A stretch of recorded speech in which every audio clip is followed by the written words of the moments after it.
Together. Okay.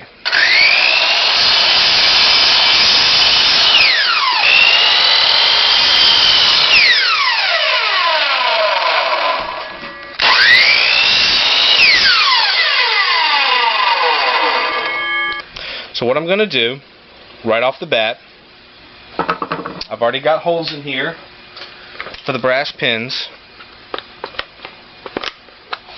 Like I said, don't bite my head off if you do this differently, guys. This is just one way of doing it.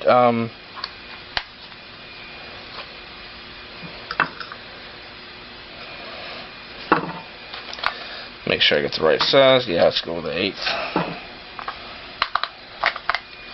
I think that's what it is. Yeah, 1/8. I don't know if you can see that or not. Nope, can't pick it up. It's an 1/8. Trust me. Okay.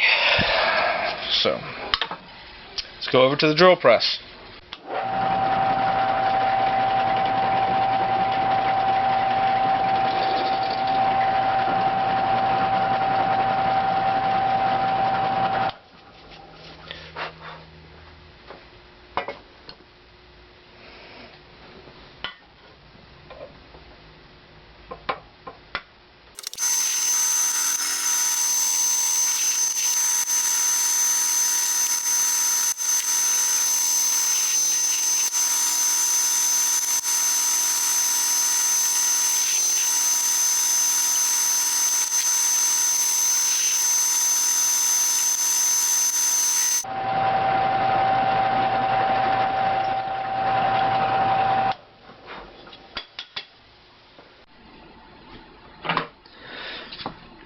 Okay guys, well, I've got both pieces cut out. I've got the holes for the pins in there, and I've got them temporarily together.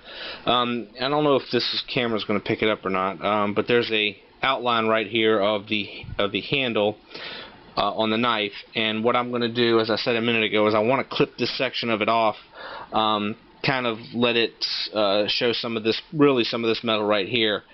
It might be a little clearer with that. I used a marker. Basically, I'm going to start sanding it now because obviously when it's on there I won't be able to get to it. So what we're going to do is just use the chop saw, chop most of this off real fast, and then I'm going to go ahead and try to clean it up. So give me a second here. I'll cut it off. Be right back. Zoom. Alright.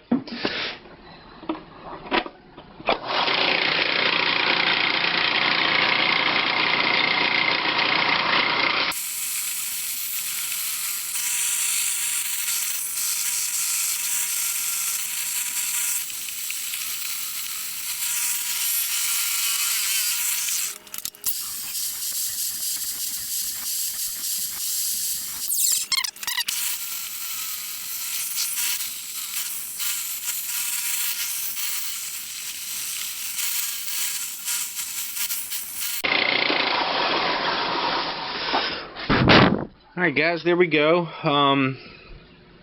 Hopefully you can pick that up.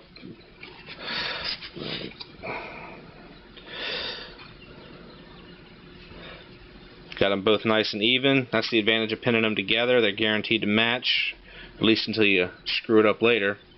So anyway, that's going to be the part that shows. Let me go ahead and take this off here, get a different angle.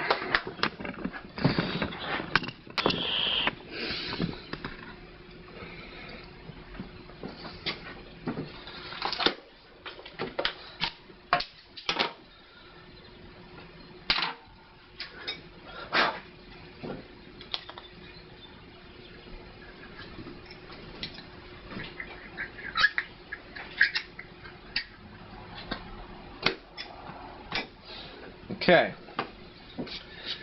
this is the inside left. Basically, it's going to go on like that, and hopefully you can kind of see what I'm going for there. Just give me just ever so little bit, have that metal showing right there, and obviously all that will be waste.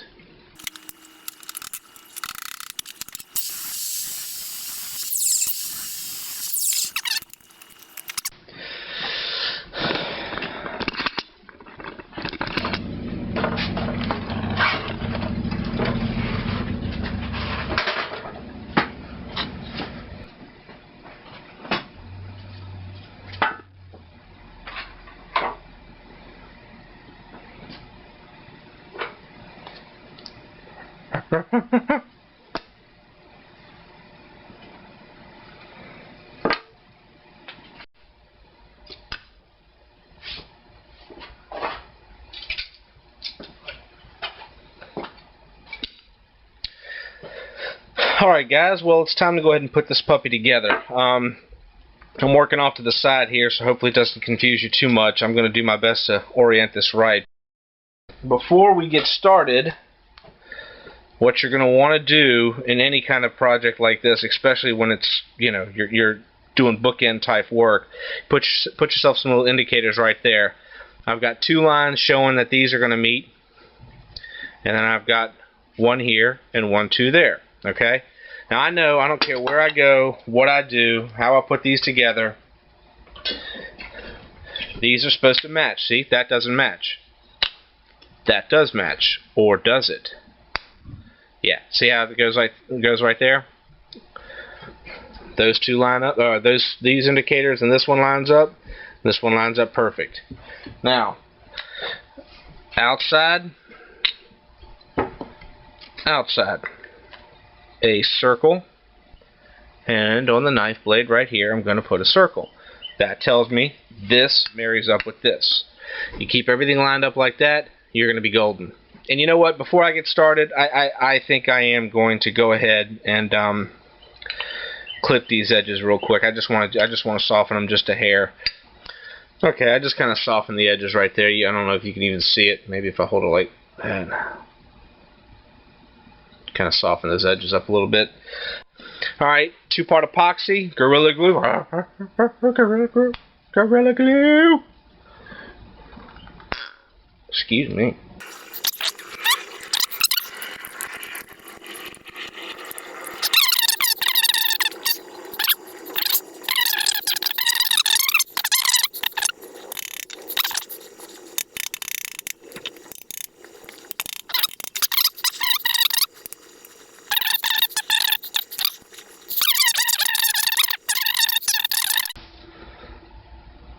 That's a pretty good start right there. And you'll notice there's gaps in there, and that's where the clamps come in. Alright, well there we go. We're going to let that sit. We're going to let it dry. Be back in here tomorrow, pop these off, do some sanding and cleaning, and see if we can't finish this puppy up.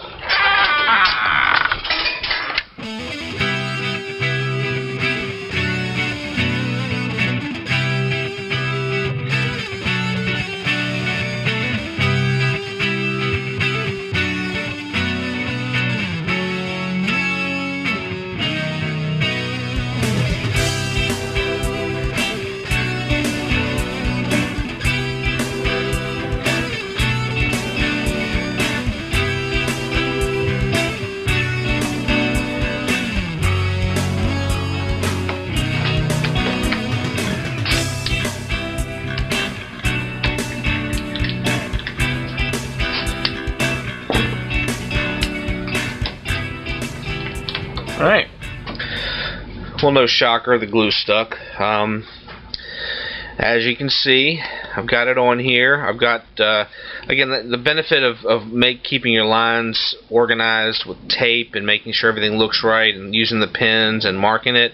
You know, you can tell, I don't know how well you can tell, but it keeps everything lined up and organized and just kind of looking a little bit neater.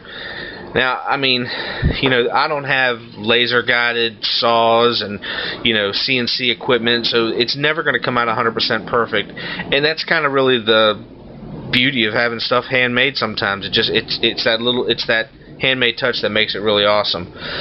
The next step really at this point is to start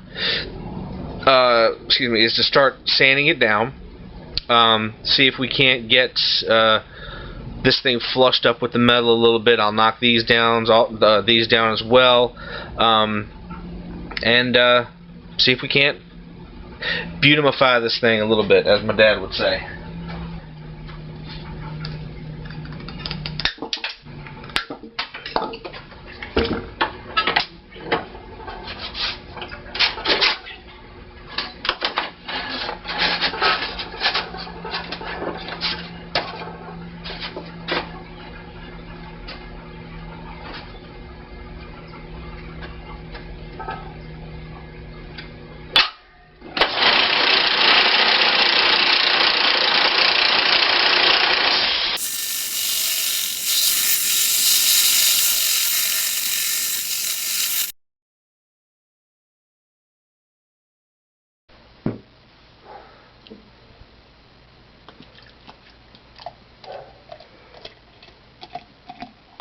Well, I got the handle on, and basically I just spent a lot of time on the belt sander trying to get this as close as I possibly could, and grinding down the pins here. I don't know if you can still see those or not. Yeah, you can see them.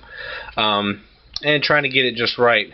Guys, there is no way around it. There is a lot of hand sanding that's involved with this. There's a lot of time, a lot of patience, and checking and rechecking, and to be honest with you, making sure this looks like this, and you know, there's a couple of checks and a couple of stuff that's out of whack here.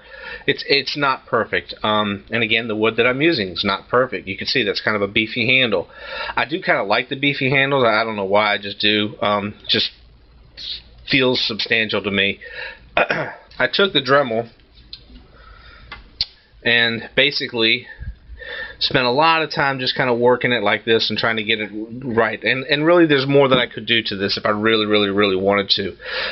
But for the purposes of getting this video done, I just want to take a minute to show you where I'm at, and kind of let you know what's going to happen next. Really, I'm pretty much done with the knife.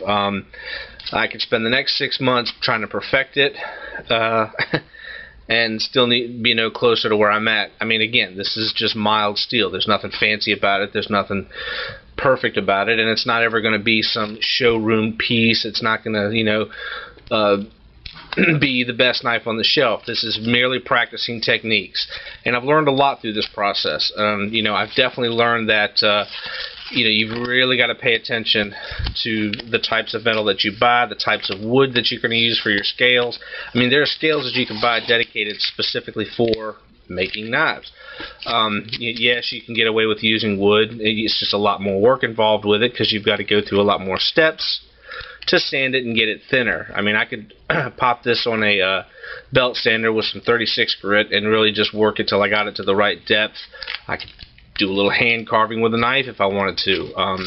You know, whatever it takes to get it down to the right thickness. Should you have wanted to go thinner than what I've got here. I like the way this feels, however. I'm probably feeling overly confident, but I'm definitely going to do another knife project, and I'm going to do one very soon. This one's going to be, however, not out of mild steel that you're going to pick up at Lowe's, but second.